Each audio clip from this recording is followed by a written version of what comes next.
நடிகை நயன்தாரா மற்றும் விக்னேஷ் சிவன் திருமண ஆவணப்படம் வருகின்ற நவம்பர் 18ஆம் தேதி நெட்ஃபிளிக்ஸ் தளத்தில் வெளியாக இருக்கும் நிலையில் தற்போது திரைத்துறையில் பூகம்பம் கிளம்பியுள்ளது. அதாவது நானும் நொடிதான் என்ற படத்தின் போதுதான் நயன்தாராவிற்கும் விக்னேஷ் சிவனுக்கும் காதல் மலர்ந்தது என்பது அனைவரும் அறிந்ததே. அதன்படி அவர்களின் காதல் மலர்ந்ததன் நினைவாக நானும் நொடிதான் படப்பிடிப்பில் எடுக்கப்பட்ட வீடியோக்களையும் புகைப்படங்களையும் தங்களது திருமண ஆவணப்படத்தில் இணைக்க விரும்பி அப்படத்தின் தயாரிப்பாளரான தனுஷுக்கு அனுமதி கேட்டிருந்தனர். ஆனால் நடிகர் தனுஷ் 2 வருடங்களாக அனுமதி வழங்காமல் இழுத்தடித்துள்ளார். இந்த நிலையில் சமீபத்தில் நயன்தாராவின் ஆவணப்படம் ட்ரெய்லர் வெளியிடப்பட்டது. அந்த ட்ரெய்லரில் நானும் நொடிதான் படத்தின் 3 நொடி காட்சிகள் இடம்பெற்றிருந்த நிலையில் அதற்கு 10 கோடி இழப்பீடு வழங்குமாறு நோட்டீஸ் அனுப்பியுள்ளார் தனுஷ். எனவே தனுஷின் இந்த செயலை சுட்டிக்காட்டி அவர் தனிப்பட்ட காரணங்களால் பழிவாங்கும் நோக்கத்துடன் செயல்படுவதாகவும் அவருடைய இந்த செயலினால் நானும் நொடிதான் படம் காட்சிகள் இல்லாமலே தங்களின் ஆவணப்படத்தை வெளியிடப் போவதாகவும் வருத்தம் தெரிவித்தும் தனுஷை குற்றஞ்சாட்டியும் மிகவும் நீளமான அறிக்கை ஒன்றை வெளியிட்டிருந்தார் நயன்தாரா.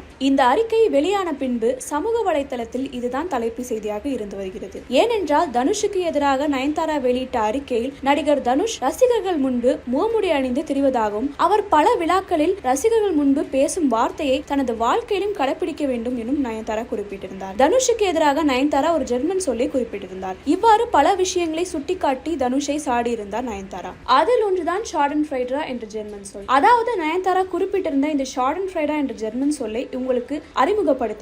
எனவே இந்த அர்த்தத்தை தெரிந்து கொண்டு இனி யாரும் இது போல் செய்யாமல் இருங்கள் என்றும் தெரிவித்திருந்தார். தற்போது அந்த ஜெர்மன் சொல்லின் அர்த்தம் தெரிய வந்துள்ளது. அதாவது மற்றவர்களின் கஷ்டப்படுவதை பார்த்து மகிழ்ச்சி அடைவதுதான் போட்டியாளர்கள் ஒருவரின் துரதிர்ஷ்டத்தில் மகிழ்ச்சி உணர்வு ஏற்படுவது என்பதுதான் அந்த ஜெர்மன் சொல்லின் பொருளாகும். இதைத் தொடர்ந்து நயன்தாராவின் இந்த பதிவுக்கு ஆதரவு தெரிவிக்கும் வகையில் தனுஷுடன் இணைந்து நடித்த கதாநாயகிகள் ஸ்ருதிஹாசன், ஐஸ்வர்யா ராஜேஷ், நஸ்ரியா, ஐஸ்வர்யா லட்சுமி, பார்வதி, அனுபமா பரமேஷ் உள்ளிட்ட பல நடிகைகள் நயன்தாராவின் பதிவுக்கு லைக் செய்துள்ளனர்.